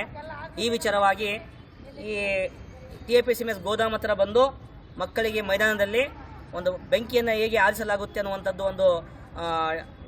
ಅದೊಂದು ಮಾಡಿ ತೋರಿಸಿದರು. ಭಾಳ ಮಕ್ಕಳೆಲ್ಲ ಎಂಜಾಯ್ ಮಾಡಿದರು, ಭಾಳ ಸಂತೋಷ ಇದೆ. ಹಾಗಾಗಿ ನಮ್ಮ ಶಾಲೆಯ ವತಿಯಿಂದ, ಶಾಲೆಯ ಮುಖ್ಯಸ್ಥರ ವತಿಯಿಂದ ನಾನು ಈ ಅಗ್ನಿಶಾಮಕ ದಳದ ಎಲ್ಲ ಮುಖ್ಯಸ್ಥರಿಗೆ ಮತ್ತು ಎಲ್ಲ ಸಿಬ್ಬಂದಿಗಳಿಗೆ ನಾನು ಹೃತ್ಪೂರ್ವಕ ಧನ್ಯವಾದಗಳನ್ನು ಹೇಳುತ್ತೇನೆ. ವಿದ್ಯುತ್ ಶಾರ್ಟ್ ಸರ್ಕ್ಯೂಟ್ನಿಂದ ನಷ್ಟ ಅನುಭವಿಸಿದ್ದ ಕೊರಟಗೆರೆಯ ದಿನ್ನೇಪಾಳ್ಯದ ರೈತ ತಿಮ್ಮಯ್ಯ ಮತ್ತು ಆಕಸ್ಮಿಕ ಬೆಂಕಿಯಿಂದ ಗುಡಿಸಲು ಸುಟ್ಟು ಗಾಯಗೊಂಡಿದ್ದ ಬೇಡಿಪುರದ ಮಹಿಳೆ ಶಿಲ್ಪಾರನ್ನ ಸಮಾಜ ಸೇವಕ MNG ಮಂಜುನಾಥ್ ಭೇಟಿ ನೀಡಿ ಕುಟುಂಬಕ್ಕೆ ಧೈರ್ಯ ತುಂಬಿ ಆರ್ಥಿಕ ಸಹಾಯ ಮಾಡಿದ್ದಾರೆ. ಬಡ ಕುಟುಂಬಗಳ ಕಣ್ಣೀರಿನ ಕತೆ ನೋಡಿ ಸ್ಥಳಕ್ಕೆ ಭೇಟಿ ನೀಡಿ ಸಹಾಯ ಹಸ್ತ ನೀಡಿದ ಸಮಾಜ ಸೇವಕ ಮಂಜುನಾಥ್ ಮಾತನಾಡಿ, ಗೃಹ ಸಚಿವರಾದ ಡಾಕ್ಟರ್ G. ಪರಮೇಶ್ವರ್ ಸೂಚನೆಯಂತೆ ನೊಂದ ಕುಟುಂಬದ ಮನೆಗೆ ಭೇಟಿ ನೀಡಿ ಸಹಾಯ ಹಸ್ತದ ಜೊತೆ ಧೈರ್ಯ ತುಂಬುವ ಕೆಲಸ ಮಾಡ್ತಿದ್ದೇನೆ. ಸರ್ಕಾರದಿಂದ ಬರುವ ಸಹಾಯಧನವನ್ನು ತ್ವರಿತವಾಗಿ ನೊಂದ ಕುಟುಂಬಕ್ಕೆ ಕೊಡಿಸುವ ಕೆಲಸ ಮಾಡ್ತೇನೆ ಅಂತ ಸಹಾಯದ ಜೊತೆಯಲ್ಲಿ ಸಾಂತ್ವನವನ್ನು ತಿಳಿಸಿದರು. ಕೊರಟಗೆರೆ ತಾಲೂಕಿನ ದಿನ್ನೇಪಾಳ್ಯ ಗ್ರಾಮದಲ್ಲಿ ಒಂದು ರೈತ ಕುಟುಂಬಕ್ಕೆ ಮನೆಯಲ್ಲಿ ಸ್ವಲ್ಪ ಬೆಂಕಿ ಕಾಣಿಸ್ಕೊಂಡು ಶಾರ್ಟ್ ಸರ್ಕ್ಯೂಟ್ ಆಗಿ ಬೆಂಕಿಯಾಗಿ ಸ್ವಲ್ಪ ಅನಾಹುತಗಳು ಆಗಿದೆ. ಅವ್ರ ಮನೆಗೆ ಬೆಳೆದಿರ್ತಕ್ಕಂಥ ದವಸ ಧಾನ್ಯಗಳೆಲ್ಲ ಸುಟ್ಟೋಗಿದೆ. ಅದನ್ನೆಲ್ಲ ನಾವು ವೀಕ್ಷಣೆ ಮಾಡಿದಾಗ ಗೊತ್ತಾಯಿತು, ತುಂಬ ಇದಾಗಿದೆ. ಪಾಪ ನಮ್ಮ ರೈತರುಗಳು ತುಂಬ ಕಷ್ಟಪಟ್ಟು ಬೆಳೆದಿರ್ತಕ್ಕಂಥ ದವಸ ಧಾನ್ಯಗಳೆಲ್ಲ ಹೋದಾಗ ಭಾರಿ ಮನ ನೊಂದಿದ್ದಾರೆ. ಸಾಲದಕ್ಕೆ ಅವ್ರ ಮನೆಗೆ ಸ್ವಲ್ಪ ದುಡ್ಡು ಕೂಡಿಟ್ಟಿದ್ದೂ ಸುಟ್ಟೋಗಿದೆ. ಒಡವೆ ಕೂಡ ಎಲ್ಲ ಪೀಸ್ ಆಗಿ ಎಲ್ಲ ಕಪ್ಪಾಗೋಗ್ಬಿಟ್ಟಿದೆ ಒಡವೆ ಕೂಡ. ಇದು ತುಂಬ ಭಾರಿ ನೋವಾಗಿದೆ ಗ್ರಾಮಕ್ಕೆ. ಮತ್ತು ಬೇಡಿಪುರದಲ್ಲಿ ಒಂದು ಗುಡಿಸಲಿಗೆ ಬೆಂಕಿ ಬಿದ್ದಿದೆ. ಅಲ್ಲಿ ಇಬ್ಬರು ಮಹಿಳೆಯರಿಗೆ ಸ್ವಲ್ಪ ಗಾಯಗೊಂಡಿದ್ದಾರೆ. ಅವ್ರನ್ನ ಒಂಚೂರು ಆಸ್ಪತ್ರೆ ಹತ್ರ ಭೇಟಿ ಮಾಡಿ ಅವ್ರನ್ನೂ ಮಾತಾಡ್ಸೋಂಥ ಕಾರ್ಯಕ್ರಮ ಮಾಡ್ತಾಯಿದ್ದೀನಿ. ಇವ್ರಿಗೆಲ್ಲ ಭಾರಿ ನೋವಾಗಿರೋದ್ರಿಂದ ಸ್ವಲ್ಪ ನಮ್ಮ ತಾಲೂಕು ಆಡಳಿತ ಸ್ವಲ್ಪ ಮುಂದೆ ಬರಬೇಕು. ಈಗಿನ ಗೃಹ ಮಂತ್ರಿಗಳಾದಂಥ ನಮ್ಮ ಪರಮೇಶ್ವರ್ ಸಾಹೇಬರು ಎಲ್ಲರಿಗೂ ಸೂಚನೆ ಕೊಟ್ಟಿದ್ದಾರೆ. ನಾವು ಒಬ್ಬ ಕಾಂಗ್ರೆಸ್ ಪಕ್ಷದ ಪರವಾಗಿ ಕಾರ್ಯಕರ್ತರಾಗಿ ಈ ಬಂದು ಇವ್ರಿಗೆಲ್ಲ ಒಂಚೂರು ಸಾಂತ್ವನ ಹೇಳಿ ಸ್ವಲ್ಪ ಶಕ್ತಿ ತುಂಬ ಕೆಲಸ ಅಂತ ಮಾಡ್ತಾಯಿದ್ದೀವಿ. ನಮ್ಮ ರೈತರು ಯಾವುದೇ ಕಾರಣಕ್ಕೂ ಕುಗ್ಬಾರ್ದು, ಈ ದೇಶದ ನಮ್ಮ ರೈತರುಗಳು ಕುಗ್ಬಾರ್ದು, ಕುಗ್ಗಂಥ ಕೆಲಸ ಆಗಬಾರ್ದು. ನಮ್ಮ ಕೈಲಾದಷ್ಟು ಶಕ್ತಿ ತುಂಬ ಕೆಲಸ ಅಂತೂ ಮಾಡ್ತಾಯಿದ್ದೀವಿ. ಹಂಚೇಲಿ ಗ್ರಾಮ ಪಂಚಾಯಿತಿ ಅಧ್ಯಕ್ಷ ಭೀಮರಾಜು, ಮಾಜಿ ತಾಲೂಕು ಪಂಚಾಯಿತಿ ಸದಸ್ಯ ರವಿಕುಮಾರ್, ಮುಖಂಡರಾದ ಅಶ್ವಥಪ್ಪ, ಮಾವತೂರು ಕುಮಾರ್, ಕೇಬಲ್ ಸಿದ್ಧಗಂಗಯ್ಯ, ಸುರೇಶ್ ಹಾಗೂ ಇತರರು ಜೊತೆಗಿದ್ದರು. ಹರೀಶ್ ಬಾಬು, ಅಮೋಕ್ ಟಿವಿ, ಕೊರಟಗೆರೆ. ಗುಬಿ ತಾಲೂಕಿನ ಅಡಗೂರು ಗ್ರಾಮದಲ್ಲಿ ಶ್ರೀ ಕ್ಷೇತ್ರ ಧರ್ಮಸ್ಥಳ ಗ್ರಾಮಾಭಿವೃದ್ಧಿ ಯೋಜನೆ ವತಿಯಿಂದ ಗ್ರಾಮದಲ್ಲಿ ವಾಸವಾಗಿರುವ ಜಯಲಕ್ಷ್ಮಿ ಎಂಬುವ ಮಹಿಳೆಗೆ ವಾತ್ಸಲ್ಯ ಮನೆ ರಚನೆ ಮಾಡಿದ್ದು, ಸದ್ರಿ ವಾತ್ಸಲ್ಯ ಮನೆಯ ಹಸ್ತಾಂತರ ಕಾರ್ಯಕ್ರಮಕ್ಕೆ ಹಮ್ಮಿಕೊಳ್ಳಲಾಗಿದೆ. ವಾತ್ಸಲ್ಯ ಮನೆಯ ಹಸ್ತಾಂತರವನ್ನು ಜಿಲ್ಲಾ ಜನಜಾಗೃತಿ ವೇದಿಕೆ ಸದಸ್ಯರಾದ ಶಿವಕುಮಾರ್ ಹಾಗೂ ಜಿಲ್ಲಾ ನಿರ್ದೇಶಕರಾದ ಸತೀಶ್ ಸುವರ್ಣ ಅವರು ಜಯಲಕ್ಷ್ಮಿ ಅವರ ಜೊತೆಯಲ್ಲಿ ದೀಪವನ್ನು ಬೆಳಗಿಸಿ ಟೇಪ್ ಕಟ್ ಮಾಡುವುದರ ಮೂಲಕ ಜಯಲಕ್ಷ್ಮಿ ಎಂಬುವ ಮಹಿಳೆಗೆ ಹಸ್ತಾಂತರ ಮಾಡಿದರು. ಈ ಸಂದರ್ಭದಲ್ಲಿ ಮಾತನಾಡಿದ ಶಿವಕುಮಾರ್, ಮೂಲಭೂತ ಸೌಕರ್ಯದಿಂದ ವಂಚಿತರಾಗಿರುವ ಜನರು ತುಂಬಾ ಇದ್ದಾರೆ. ಅಂತಹವರನ್ನ ಗುರುತಿಸಿ ಅಂತವರಿಗೆ ಸೇವೆ ನೀಡುವುದು ಉತ್ತಮ ಕೆಲಸವಾಗಿದೆ. ಇಂತಹ ಕೆಲಸಗಳನ್ನು ಶ್ರೀ ಕ್ಷೇತ್ರ ಧರ್ಮಸ್ಥಳ ಗ್ರಾಮಾಭಿವೃದ್ಧಿ ಯೋಜನೆಯು ನಿರ್ವಹಿಸುತ್ತಿದೆ. ಪೂಜ್ಯ ವೀರೇಂದ್ರ ಹೆಗ್ಗಡಿಯವರು ಅನೇಕ ಸಮಾಜಮುಖಿ ಕಾರ್ಯಕ್ರಮಗಳನ್ನು ಮಾಡ್ತಾ ಇದ್ದು, ಇದು ಶ್ಲಾಘನೀಯ ಅಂತ ತಿಳಿಸಿದರು. ಈ ಸಂದರ್ಭದಲ್ಲಿ ತಾಲೂಕು ಯೋಜನಾಧಿಕಾರಿ ರಾಜೇಶ್, ಗ್ರಾಮ ಪಂಚಾಯತ್ ಸದಸ್ಯರಾದ ಚನ್ನಬಸವೇಗೌಡರು, ಮಂಜುನಾಥ್, ಒಕ್ಕೂಟದ ಅಧ್ಯಕ್ಷರು, ವಲಯದ ಮೇಲ್ವಿಚಾರಕರು ಶ್ರೀಮತಿ ದೀಪಿಕಾ, ಸಂಘದ ಸದಸ್ಯರು, ಊರಿನ ಮುಖಂಡರು ಉಪಸ್ಥಿತರಿದ್ದರು. ರಂಗನಾಥ್, ಅಮೋಕ್ ಟಿವಿ, ಗುಬ್ಬಿ. ಗುಬಿ ತಾಲೂಕಿನ ಹೊನ್ನಶೆಟ್ಟಿಹಳ್ಳಿ ಗ್ರಾಮದಲ್ಲಿ ವಕೀಲ ನವೀನ್ ಕುಮಾರ್ ನಡೆ ಖಂಡಿಸಿ ಗ್ರಾಮಸ್ಥರ ನೇತೃತ್ವದಲ್ಲಿ ಪತ್ರಿಕಾಗೋಷ್ಠಿ ಆಯೋಜಿಸಲಾಗಿತ್ತು. ಗ್ರಾಮಸ್ಥರಾದ ಧರ್ಮೇಗೌಡ ಮಾತನಾಡಿ, ವಕೀಲ ನವೀನ್ ಕುಮಾರ್ ಎಂಬುವರು ಗ್ರಾಮಸ್ಥರಲ್ಲಿ ಒಡಕು ಮೂಡಿಸಿ ಶಾಂತಿ ಸುವ್ಯವಸ್ಥೆಯನ್ನು ಹಾಳು ಮಾಡ್ತಾ ಇದ್ದಾರೆ. 70 ವರ್ಷಗಳಿಂದ ಹೊನ್ನಶೆಟ್ಟಿಹಳ್ಳಿ ಗ್ರಾಮದಲ್ಲಿ ಗ್ರಾಮಸ್ಥರು ಶಾಂತಿ ಸೌಹಾರ್ದತೆಯಿಂದ ವಾಸ ಮಾಡುತ್ತಾ ಬಂದಿದ್ದು, ಇತ್ತೀಚಿನ ದಿನಗಳಲ್ಲಿ ತಿರುಮಲ ಮತ್ತು ಆಂಜನೇಯ ಸ್ವಾಮಿ ದೇವಸ್ಥಾನದ ಕೊಡುಗೆ ಜಮೀನನ್ನ ಅರ್ಚಕ ನರಸಿಂಹಯ್ಯ ಅವರು ಕ್ರಯ ಮಾಡಿಕೊಂಡಿದ್ದನ್ನು ಖಂಡಿಸಿ ಪ್ರಶ್ನಿಸಿದಂತಹ ಕಾರಣ ವಕೀಲ ನವೀನ್ ಗ್ರಾಮಸ್ಥರನ್ನ ನಿಂದನೆ ಹಾಗೂ ಅಪಮಾನಗೊಳಿಸಿ ವಿನಾಕಾರಣ ಪೊಲೀಸ್ ಠಾಣೆಗೆ ದೂರು ನೀಡಿ ಗ್ರಾಮಸ್ಥರ ಗೌರವಕ್ಕೆ ಧಕ್ಕೆ ತಂದಿದ್ದಾರೆ ಅಂತ ಆರೋಪಿಸಿದ್ರು. ಆಫೀಸ್ ಮುಂದೆಗಡೆ ನಾವು ಧರಣಿ ಹೂಡ್ತೀನಿ, ನನ್ನ ಹೆಂಡತಿ ಮಕ್ಕಳನ್ನ ಕರ್ಕೊಂಡ್ಬಂದು ಧರಣಿ ಹೂಡ್ತೀನಿ ತಹಸೀಲ್ದಾರ್ ಆಫೀಸ್ ಹತ್ರನ. ತಹಸೀಲ್ದಾರ್ ಪ್ರಭಾವಿಗಳಿಗೆ ಮಣೆ ಹಾಕವ್ರೆ, ಅವ್ರಿಗೆ ಸಪೋರ್ಟ್ ಮಾಡ್ತಾರೆ, ನನಗೆ ಸಪೋರ್ಟ್ ಮಾಡಿಲ್ಲ ಅಂತ ಹೇಳಿ ನಮ್ಮ ಗ್ರಾಮಕ್ಕೆ ಸರ್ಕಾರದ ಖರಾಬ್ ಇರ್ತಕ್ಕಂಥ ಜಾಗದಲ್ಲಿ ನನಗೆ ರಸ್ತೆ ಮಾಡಿಸ್ಕೊಡಿ ಅಂತ ಕೇಳವನೇ. ತುಂಬ ಸಂತೋಷ ಅದ್ರ ಬಗ್ಗೆ ನಮಗೆ. ಯಾಕೆ ಅಂತ ಅಂದರೆ ಖರಾಬು ಅವನು ಹೇಳವನೇ 47ನೇ ಸರ್ವೆ ನಂಬರ್ನಲ್ಲಿ ನನ್ನ ಮನೆ ಐತೆ, ನಾನು ಮನೆಗೆ ಹೋಗೋಕ್ಕೆ ಖರಾಬ್ನಲ್ಲಿ ದಾರಿ ಬಿಟ್ಕೊಟ್ಟಿಲ್ಲ, ರೋಡಿಗೆ ಎಲ್ಲಿ ಸುರಿಸವ್ರೆ, ನರೇಗಾದಲ್ಲಿ ರೋಡ್ ಆಗೈತೆ ಅಂತ ಹೇಳ್ಬಿಟ್ಟು ಈ ಕಡೆ ಗುಂಡಿ ಹೊಡೆದವ್ರಿ ಅಂತಾನೆ. ಆ ನರೇಗಾದಲ್ಲಿ ರೋಡ್ ಆಗಿರೋದು ಸತ್ಯ, ಅವನು ಹೇಳಿರೋದು ಸತ್ಯ. ಗ್ರಾಮಸ್ಥ ಹರೀಶ್ ಮಾತನಾಡಿ, ವಕೀಲ ನವೀನ್ ಕುಮಾರ್ ಕಾನೂನು ಪ್ರಕಾರ ಹೋರಾಟ ಮಾಡಿ ಅವರ ಜಮೀನಿಗೆ ಹೋಗುವ ನಕಾಶೆಯಲ್ಲಿ ಖರಾಬಿದ್ರೆ ರಸ್ತೆನ ಬಿಡಿಸಿಕೊಳ್ಳಿ. ಸುಮ್ಮನೆ ಗ್ರಾಮಸ್ಥರ ಮೇಲೆ ಆರೋಪ ಮಾಡುವುದು, ಪೊಲೀಸ್ ಠಾಣೆಯಲ್ಲಿ ದೂರು ಕೊಡುವುದು, ಗ್ರಾಮಸ್ಥರಲ್ಲಿ ಒಡಕುಂಟು ಮಾಡುವುದು ನಿಮಗೆ ಶೋಭೆ ತರೋದಿಲ್ಲ. ನಮಗೇನಾದರೂ ಆದರೆ ಗ್ರಾಮಸ್ಥರೇ ಕಾರಣ ಎನ್ನುವುದು ಸರಿಯಲ್ಲ. ಕಾನೂನು ಪ್ರಕಾರ ಹೋರಾಟ ಮಾಡಿ ರಸ್ತೆನ ಬಿಡಿಸಿಕೊಳ್ಳಿ ಅಂತ ತಿಳಿಸಿದರು. ಮೇಲೆ ಸಿಕ್ಕಾಬಿಟ್ಟೆ ಆರೋಪ ಮಾಡಿದ್ರು. ನವೀನ್ ಅವರಿಗೆ ಹೇಳ್ದಂಗೆ ಏನು ನಾನು ಕಾನೂನು ಪ್ರಕಾರ ಹೋರಾಡ್ತಾ ಇದ್ದೀನಿ ಅನ್ನೋದಾದರೆ ನವೀನ್ ಅವರಿಗೆ ನಾವು ಒಂದು ಓಪನ್ ಆಗಿ ಹೇಳ್ತೀವಿ, ಅವರು ಕಾನೂನು ಪ್ರಕಾರ ಹೋರಾಡಿ ಅವರು ಇರೋಂಥ ಖರಾಬ್ನ ಬಿಡಿಸ್ಕೊಂಡು ಹೋಗಲಿ. ಅದು ಬಿಟ್ಟು ಈಗ ಶಾಂತಿಯಿಂದ ಇರೋ ಊರಲ್ಲಿ 8 ಜನ ಮಾತ್ರ ಇದು ಮಾಡ್ತಾ ಇದ್ದಾರೆ, ಇನ್ನು ಮಿಕ್ಕವರೆಲ್ಲ ಊರೆಲ್ಲ ನಮ್ಮ ಕಡೆಗೆ ಸಪೋರ್ಟ್ ಆಗಿದೆ ಅಂತ ಹೇಳಿ ಊರಲ್ಲಿ ಘರ್ಷಣೆ ಇನ್ನೊಂದು ಮತ್ತೊಂದು ಮಾಡೋದು ಬೇಡ. ಯಾಕೆಂದರೆ ಹೊನ್ನಶೆಟ್ಟಿಹಳ್ಳಿ ಅಂತಂದ್ರೆ ಒಂದು ತುಂಬುದು ಹೃದಯದ ಇದ್ದಂಗಿದೆ ಹೊನ್ನಶೆಟ್ಟಿಹಳ್ಳಿ ಗ್ರಾಮ. ನವೀನ್ ಅವರೇ ದಯವಿಟ್ಟು ಹೇಳೋದು, ನಿಮಗೆ ಏನೇ ಇದ್ರೂ ಕುಂತು ಮಾತಾಡ್ಬೋದಾಯಿತು, ನೀವು ಕುಂತು ಮಾತಾಡೋಂಗೆ ಕಾಣಲ್ಲ. MLA ಅವ್ರನ್ನ ಕರೆಸ್ತೀವಿ ಅಂತಂದಾಗಲೂ ನೀವು ಬರಲಿಲ್ಲ. ಕಾನೂನು ಪ್ರಕಾರನೇ ಹೋರಾಡಿ, ನಾವು ಕಾನೂನು ಪ್ರಕಾರನೇ ಹೋರಾಡ್ತೀವಿ. ನಿಮಗೆ ಜಯ ಸಿಕ್ಕಿರಿ ನಿಮಗೆ ಸಿಗಲಿ, ನಮಗೆ ಜಯ ಸಿಕ್ಕಿರಿ ನಮಗೆ ಸಿಗಲಿ. ಅದು ಬಿಟ್ಟು ಯಾವುದೇ 8 ಜನದ ಮೇಲೆ ನೀವು ಇಲ್ಲ ಸಲದ್ದು ಆರೋಪ ಮಾಡ್ಕೊಂಡು ಸ್ಟೇಷನಿಗೆ ಬರೋದು, ಕಂಪ್ಲೇಂಟ್ ಕೊಡೋದು, ಸರ್ ಹೆಚ್ಚು ಕಡಿಮೆ ಆದರೆ ಹರೀಶನ್ ಫ್ಯಾಮಿಲಿನ ನಮಗೆ ಜವಾಬ್ದಾರಿ ಅಂತ ಹೇಳೋದು, ಅವೆಲ್ಲ ಬೇಡ. ನೀವೆಲ್ಲೋ ಇರ್ತೀರ, ಏನೋ ಆಗಿರ್ತೀರ, ಹೆಚ್ಚು ಕಡಿಮೆ ಆಯ್ತು ಈ ಥರ ಸ್ಟೇಟ್ಮೆಂಟು ಮಾಧ್ಯಮದ ಮುಂದೆ ನೀವು ಕೊಟ್ಟಾಗ ನಮ್ಮನ್ನು ತಪ್ಪಿ ಸಿಗಾಕ್ಸ್ಬೇಕು ಅಂತ ಮಾಡಿರೋ ಅದು ನಿಮ್ಮ ಭ್ರಮೆಯಲ್ಲಿ ಬದುಕಕ್ಕೆ ಹೋಗಬೇಡಿ. ಏನೇ ಇದ್ರೂ ಕಾನೂನು ಪ್ರಕಾರ ಹೋರಾಡಿ, ಕಾನೂನು ಪ್ರಕಾರ ಜಯ ತಗೊಳ್ಳಿ, ಇಷ್ಟು ಹೇಳ್ತೀವಿ. ಪತ್ರಿಕಾಗೋಷ್ಠಿಯಲ್ಲಿ ಕಾಂತರಾಜ್, ರಮೇಶ್, ಯೋಗೀಶ್, ಪಾಂಡುರಂಗಯ್ಯ, ಮಂಜುನಾಥ್, ರಂಗಯ್ಯ ಹಾಗೂ ಇತರರು ಹಾಜರಿದ್ದರು. ರಂಗನಾಥ್, ಅಮೋಕ್ ಟಿವಿ, ಗುಬ್ಬಿ. ದೇವನಹಳ್ಳಿ ತಾಲೂಕಿನ ಸೂಲಿಬೆಲೆ ರಸ್ತೆಯಲ್ಲಿ ಬ್ರಿಗೇಡ್ ಆರ್ಚರ್ಡ್ನಲ್ಲಿ 2024-25ನೇ ಸಾಲಿನ ಜಿಲ್ಲಾ ಮಟ್ಟದ ಕ್ರೀಡಾ ಮತ್ತು ಸಾಂಸ್ಕೃತಿಕ ಕಾರ್ಯಕ್ರಮ ನಡೆಯಿತು. ಬೆಂಗಳೂರು ಗ್ರಾಮಾಂತರ ಜಿಲ್ಲಾ ಪಂಚಾಯಿತಿ ಕರ್ನಾಟಕ ರಾಜ್ಯ ಗ್ರಾಮೀಣಾಭಿವೃದ್ಧಿ ಮತ್ತು ಪಂಚಾಯತ್ ರಾಜ್ ಇಲಾಖೆಯ ಜಿಲ್ಲಾ ಮತ್ತು ತಾಲೂಕು ಮಟ್ಟದ ಎಲ್ಲ ವೃಂದದ ಅಧಿಕಾರಿ ಮತ್ತು ನೌಕರರ ಸಂಘದ ಸಹಯೋಗದಲ್ಲಿ 2024-25ನೇ ಸಾಲಿನ ಜಿಲ್ಲಾ ಮಟ್ಟದ ಕ್ರೀಡಾ ಮತ್ತು ಸಾಂಸ್ಕೃತಿಕ ಕಾರ್ಯಕ್ರಮ ಬ್ರಿಗೇಡ್ ಆರ್ಚರ್ಡ್ ಕ್ರೀಡಾಂಗಣದಲ್ಲಿ ನಡೆಯಿತು. ಪಂಚಾಯಿತಿ ಅಭಿವೃದ್ಧಿ ಅಧಿಕಾರಿಗಳ ಸಂಘದ ಜಿಲ್ಲಾಧ್ಯಕ್ಷ ದಿಲೀಪ್ ಕುಮಾರ್ ಮಾತನಾಡಿ, ಜಿಲ್ಲಾ ಮಟ್ಟದ ಕ್ರೀಡಾ ಮತ್ತು ಸಾಂಸ್ಕೃತಿಕ ಕಾರ್ಯಕ್ರಮ ಸತತ 4 ವರ್ಷಗಳಿಂದ ಆಯೋಜಿಸಿದ್ದೇವೆ. ಸರ್ಕಾರಿ ನೌಕರರು ಪ್ರತಿದಿನ ಒಂದಲ್ಲ ಒಂದು ಒತ್ತಡದಲ್ಲಿ ಕರ್ತವ್ಯ ನಿರ್ವಹಿಸುತ್ತಾರೆ. ಒಂದು ದಿನದ ಮಟ್ಟಿಗೆ ಕ್ರೀಡೆಯಲ್ಲಿ ತೊಡಗಿ ಯಾವುದೇ ಒತ್ತಡವಿಲ್ಲದೆ ಸಹೋದ್ಯೋಗಿಗಳೊಂದಿಗೆ ಕ್ರೀಡೆ ಮತ್ತು ಇತರೆ ಚಟುವಟಿಕೆಗಳಲ್ಲಿ ಭಾಗಿಯಾಗುವ ವೇದಿಕೆ ಇದಾಗಿದೆ. ಒಂದು ದಿನ ನಡೆಯುವ ಕ್ರೀಡೆಯಲ್ಲಿ 1200 ಮಂದಿ ಭಾಗಿಯಾಗಿ ಅಥ್ಲೆಟಿಕ್ಸ್ ಗುಂಪು ಆಟಗಳಲ್ಲಿ ಭಾಗವಹಿಸಿದ್ದಾರೆ ಅಂತ ತಿಳಿಸಿದರು. ಪ್ರತಿ ವರ್ಷದಂತೆ ಈ ವರ್ಷ ಸಹ ಗ್ರಾಮೀಣಾಭಿವೃದ್ಧಿ ಮತ್ತು ಪಂಚಾಯತ್ ರಾಜ್ ಇಲಾಖೆಯಲ್ಲಿ ಒಂದು ಜಿಲ್ಲಾ ಮಟ್ಟದ ಕ್ರೀಡಾ ಮತ್ತು ಸಾಂಸ್ಕೃತಿಕ ಕಾರ್ಯಕ್ರಮ ಎರಡನ್ನೂ ಸಹ ಇವತ್ತು ಆಯೋಜನೆ ಮಾಡಿದ್ದೀವಿ. ಈ ಆಯೋಜನೆ ಅಂತಕ್ಕಂಥದ್ದು ಇದು 4ನೇ ವರ್ಷ ನಮ್ಮ ಕಾರ್ಯಕ್ರಮ ಅಂತ. ಇದರ ಮೂಲ ಉದ್ದೇಶ ಏನಪ್ಪ ಅಂದರೆ ಪ್ರತಿದಿನವೂ ಸಹ ನಾವು ಗ್ರಾಮ ಪಂಚಾಯತಿನಲ್ಲಾಗ್ಬೋದು, ತಾಲೂಕು ಪಂಚಾಯತಿ ಆಗ್ಬೋದು, ಜಿಲ್ಲಾ ಪಂಚಾಯತಿ ಆಗ್ಬೋದು, ಪ್ರತಿದಿನವೂ ಸಹ ಕೆಲಸ ಕಾರ್ಯಗಳಲ್ಲಿ ಒತ್ತಡಾತ್ಮಕವಾದಂಥ ಜೀವನ ಇವತ್ತಿದ್ದೇ ಇದೆ. ಕೆಲಸಗಳು ಆ ರೀತಿಯಾದಂಥ ಪರಿಸ್ಥಿತಿ ಇವತ್ತು ಸರ್ಕಾರಿ ನೌಕರಿಯಲ್ಲಿ ನಡೀತಿದೆ. ಹಾಗಾಗಿ ಒಂದು ದಿನಗಳ ಕಾಲ ಅಟ್ಲೀಸ್ಟು ಒಂದು ರೀತಿಯಾದಂಥ ರಿಲ್ಯಾಕ್ಸೇಷನ್ ಆಗ್ಬೋದು. ಜೊತೆಗೆ ಯಾರಿಗೆ ಆಸಕ್ತಿ ಇರ್ತದೆ ಒಂದು ಕ್ರೀಡಾ ಚಟುವಟಿಕೆಗಳಲ್ಲಿ, ಜೊತೆಗೆ ಒಂದು ಸಾಂಸ್ಕೃತಿಕ ಚಟುವಟಿಕೆಗಳಲ್ಲಿ ಅವರು ಭಾಗವಹಿಸ್ತಕ್ಕಂಥ ಒಂದು ವೇದಿಕೆ ನಿರ್ಮಾಣ ಮಾಡ್ತಕ್ಕಂಥ ಒಂದು ಕಾರ್ಯಕ್ರಮ. ಇದು 4ನೇ ವರ್ಷ ಕಾರ್ಯಕ್ರಮ. ಇಲ್ಲಿ ಒಂದು ಅಂದಾಜು 1200 ಜನ ನಮ್ಮ ಎಲ್ಲ ಮಿತ್ರರು ಸಹ ಭಾಗವಹಿಸಿದ್ದಾರೆ. ಈ ಕಾರ್ಯಕ್ರಮ ಪ್ರಾರಂಭ ಆಗಿದೆ. ಒಂದು ಸಂಜೆ 9:30 ತನಕ ಸಹ ಕಾರ್ಯಕ್ರಮ ಅಂತಕ್ಕಂಥದ್ದು ನಡೀತದೆ. ಅಥ್ಲೆಟಿಕ್ಸ್ ಇದಾವೆ, ಜೊತೆಗೆ ಗುಂಪು ಆಟಗಳಲ್ಲಿ ಬಂದಾಗ ಕ್ರಿಕೆಟ್ ಇದೆ, ವಾಲಿಬಾಲ್ ಇದೆ, ಕಬಡ್ಡಿ ಇದೆ, ಥ್ರೋಬಾಲ್ ಇದೆ, ಜೊತೆಗೆ ಸಂಜೆ ಕಲ್ಚರಲ್ ಇವೆಂಟ್ಸು, ಇಂಡಿವಿಜುವಲ್ ಇವೆಂಟ್ಸ್ ಇದೆ, ಗ್ರೂಪ್ ಡ್ಯಾನ್ಸ್ ಇದೆ, ನಾಟಕ ಇದೆ.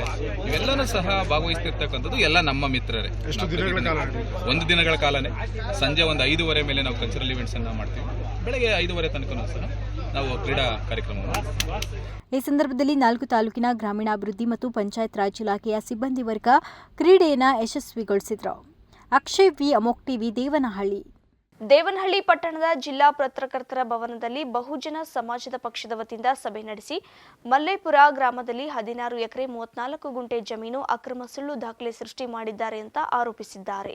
ದೇವನಹಳ್ಳಿ ತಾಲೂಕು ಚನ್ನರಾಯಪಟ್ಟಣ ಹೋಬಳಿಯ ಮಲ್ಲೇಪುರ ಗ್ರಾಮದ ಸರ್ವೆ ನಂಬರ್ 50/P1 ರಲ್ಲಿ 16 ಎಕರೆ 34 ಗುಂಟೆ ಜಮೀನಿಗೆ ಸಂಬಂಧಿಸಿದಂತೆ ಅಕ್ರಮವಾಗಿ ಸುಳ್ಳು ದಾಖಲೆ ಸೃಷ್ಟಿ ಮಾಡಿರುವುದನ್ನು ವಜಾಗೊಳಿಸುವಂತೆ ಕೋರಿ ದೇವನಹಳ್ಳಿ ಪಟ್ಟಣದ ಜಿಲ್ಲಾ ಪತ್ರಕರ್ತರ ಭವನದಲ್ಲಿ ಬಿಎಸ್ಪಿ ಸುದ್ದಿಗೋಷ್ಠಿ ನಡೆಸಿದರು.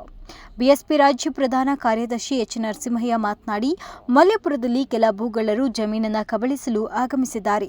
ಅವರ ವಿರುದ್ಧ ಬಿಎಸ್ಪಿ ಹೋರಾಟವನ್ನು ಪ್ರಾರಂಭಿಸಿ ನಮ್ಮ ಭೂಮಿ ನಮ್ಮ ಹಕ್ಕು ಎನ್ನುವಂತೆ ಸ್ವಾಧೀನದಲ್ಲಿ ಇರುವ ಸ್ಥಳೀಯ ನಿವಾಸಿಗಳಿಗೆ ಅದನ್ನು ಬಿಡಬೇಕು. 1996ರಲ್ಲಿ ತಾಲೂಕು ದಂಡಾಧಿಕಾರಿ ನೈಜ ಆದೇಶವನ್ನು ನೀಡಿದ್ರೂ ಅಧಿಕಾರಿಗಳು ಮತ್ತು ಕೆಲ ರಾಜಕಾರಣಿಗಳ ಕುಮ್ಮಕ್ಕಿನಿಂದ ಒಕ್ಕಲೆಬ್ಬಿಸುವ ಪ್ರಯತ್ನವಾಗಬಾರದು. ಒಂದು ವೇಳೆ ಮುಗ್ಧರಿಗೆ ಅನ್ಯಾಯವಾದರೆ ನಮ್ಮ ಬಹುಜನ ಸಮಾಜ ಪಕ್ಷ ಗ್ರಾಮಸ್ಥರ ಪರವಾಗಿ ನಿಂತು ನ್ಯಾಯ ಕೊಡಿಸಲು ಬದ್ಧರಾಗ್ತೇವೆ ಅಂತ ತಿಳಿಸಿದರು.